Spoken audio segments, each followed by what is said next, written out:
दोस्तों, एक सेकंड रुक जाओ और सोचो।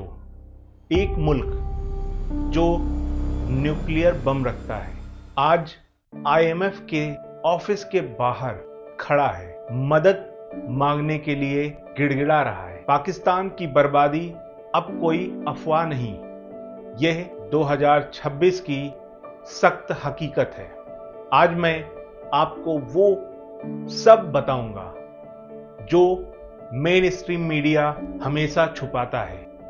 इकोनॉमी का गिरना, पॉलिटिक्स का जंगल राज, क्लाइमेट का तूफान और वो लोग जो रोज भूखे सो रहे हैं। चलो सीधा इकोनॉमी की तरफ चलते हैं। पाकिस्तान की जीडीपी अभी भी करीब 410 बिलियन डॉलर्स के आसपास है, जबकि भारत 4.5 ट्रिलियन डॉलर्स पार कर चुका है, यानी लगभग 10 गुना बड़ी economy. Per capita income Bharat लगभग पाकिस्तान से 2 गुना हो चुका है। सोचो जरा, अगर 2026 में ग्रोथ रेट सिर्फ 3.2 से 3.6% के बीच है, जनसंख्या भी उतनी ही तेजी से बढ़ रही है, यानी असली तरक्की कहां गई पता नहीं। लोगों की जिंदगी में खास बदलाव नहीं आ रहा। कर्ज, कुल पब्लिक डेट का 300 बिलियन डॉलर से ज्यादा कर्ज हो चुका है। हर साल कमाई का बड़ा हिस्सा सिर्फ ब्याज चुकाने में चला जाता है। आईएमएफ ने 25 बार बेल आउट दिया, अभी भी 7 बिलियन डॉलर का प्रोग्राम चल रहा है, जिसमें 60 से ज्यादा सख्त शर्तें हैं। महंगाई पहले 23 से 25% तक पहुंच गई थी, अब थोड़ी सी कमी आई है, लेकिन आम आदमी की कमर तोड़ चुकी है। रोटी, पेट्रोल, दवाई सब आसमान छू रहे हैं। बेरोजगारी हद से ज्यादा है। युवा नौकरी के लिए दर दर गिड़गिड़ा रहे हैं। हर साल लाखों नए लोग बाजार में आते हैं, लेकिन नौकरियां बिल्कुल भी नहीं है। और 2025 की बाढ़ एक अलग कहानी।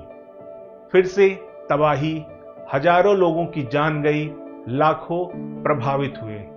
फसलें बाढ़ की वजह से बर्बाद, अरबों डॉलर का नुकसान। पाकिस्तान क्लाइमेट चेंज का भी बड़ा शिकार है। ग्लेशियर पिघल रहे हैं, बाढ़ आ रही है, जबकि उत्सर्जन बहुत ज्यादा कम है।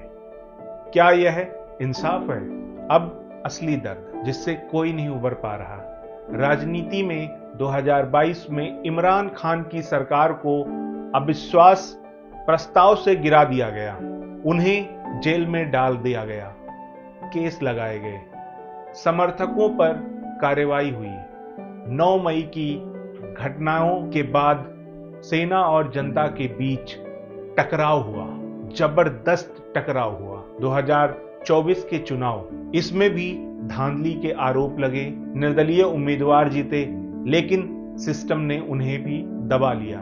आज हाइब्रिड शासन चल रहा है, मतलब नागरिक सरकार सिर्फ नाम की, असली ताकत सेना के पास। नेता और जनरल दोनों में लगातार और भर के भ्रष्टाचार फैला है।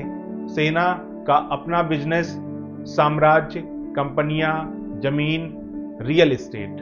अमीर लोग दुबई में ऐश कर रहे हैं, जबकि गरीब भूखे हैं।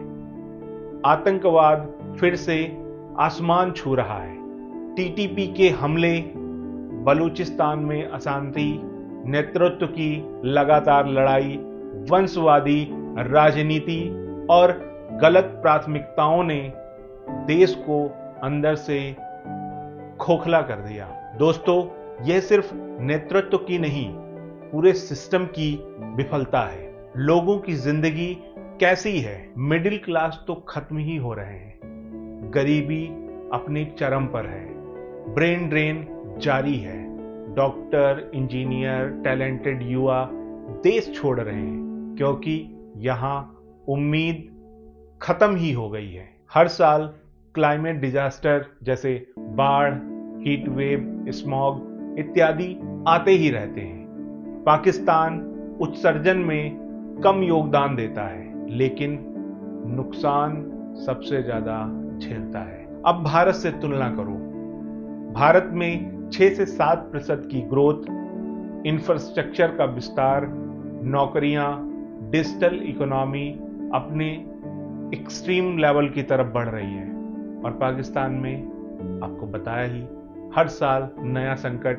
1947 में प्रति व्यक्ति आय भारत से ज्यादा थी पाकिस्तान की, पर आज कितना पीछे रह गया वो हमने आंकड़ों में आपको बताया ही है।